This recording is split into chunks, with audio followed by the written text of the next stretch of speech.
Jangan cuba pergi cari kat luar. Pasal per hari tu saya sendiri pergi kat farmasi. Pasal stok saya dah habis. Pergi tengok-tengok. Ya Allah. Satu ni saja 100 lebih.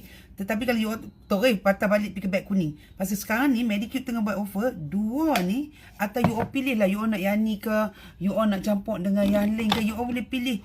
Toner pack yang mana yang you nak sesuai dengan kulit you.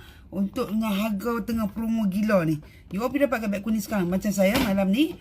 Saya nak pakai yang ni. Dengan yang ni. Okey, tujuan yang ni ialah untuk removekan dulu kita punya sel tersumbat tu, sel pula, pori-pori tersumbat. So, dia ada 2 surface.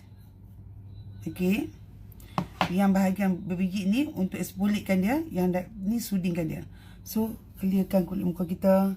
Biasalah kalau kita dah masuk hospital ni, pori-pori kita akan terbuka, mana taknya dengan ubat dengan semua. Pakai dia dulu. So, kalau you nak pergi kat beg kuning, pasal berbaloi lagi beli kat beg kuning. Kalau you tak percaya, pergi tengok kat beg kuning. Add to check. Kalau you tak mau check out, esok pergi tengok dekat farmasi. Lepas tu, jangan melupa kalau tiba-tiba habis offer. Saya hari tu tahu, buka beg kuning. Saya ingat sama. Rupanya harga dia berbeza.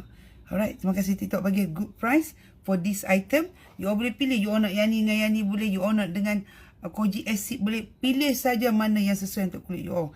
Yang pastinya berbaloi beli kat beg kuning sekarang. Okay, bye. Assalamualaikum.